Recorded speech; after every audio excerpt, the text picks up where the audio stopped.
আজকে সবজি মান্ডি থেকে কিনেছি টমেটো 26 কিলো, লঙ্কা 10 কিলো, আদা 10 কিলো, পটল 20 কিলো আর এদিকে রসুন 3 কিলো।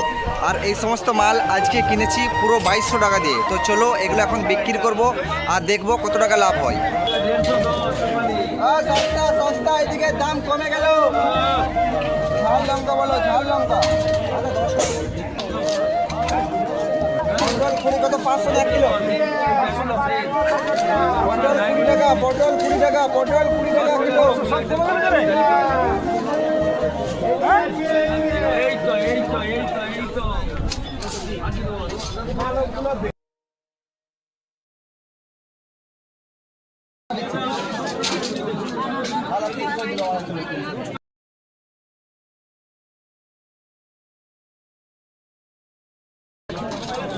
টমেটো এদিকে সস্তা, 250 করে 10 টমেটো। পটল 20 টাকা কিলো, পটল 20 টাকা কিলো।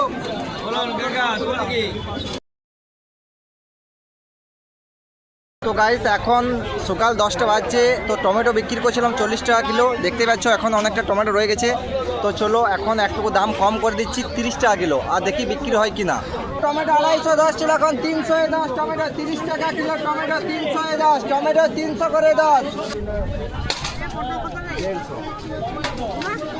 পটল 20 টাকা কিলো, 510।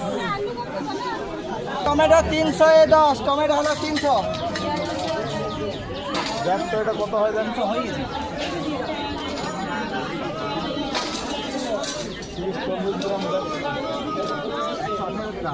তো গাইস এখন সকাল 11:30 বাজছে আর মার্কেটে কাস্টমার অনেক কমে গেছে। তো লঙ্কা আর আদা 100 গ্রাম 10 টাকা বিক্রি করছিলাম, আর এখন একটু দাম কম করে দিচ্ছি 150 গ্রাম 10। তো চলো দেখি বিক্রি হচ্ছে কিনা।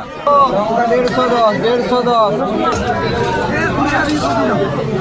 আদা লঙ্কা 150 150 গ্রাম 10। লঙ্কা শেষ হয়ে গেল। গ্রাম 10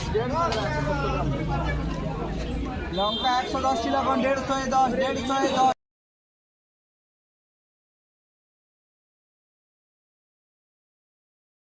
তো গাইস এখন দুপুর 12টা 10 বাজছে আর দেখতেই পাচ্ছ আমার সমস্ত মাল শেষ। তো চলো এখন টাকা গুনবো আর দেখবো কত টাকা লাভ হয়েছে। তো গাইস আজকে বাজার খুবই ভালো ছিল, যার কারণে সমস্ত মাল বিক্রি হয়ে যায়। তো আজকে আমার মোট মাল ছিল 2200 টাকা। দেখতেই পাচ্ছ 2200 টাকা কমিয়েছি। তো 2200 টাকার মাল বিক্রি করে 430 টাকা লাভ হয়। তো বন্ধুরা ভিডিওটি যদি ভালো লাগে অবশ্যই লাইক করবে আর বন্ধুদের সাথে শেয়ার করবে।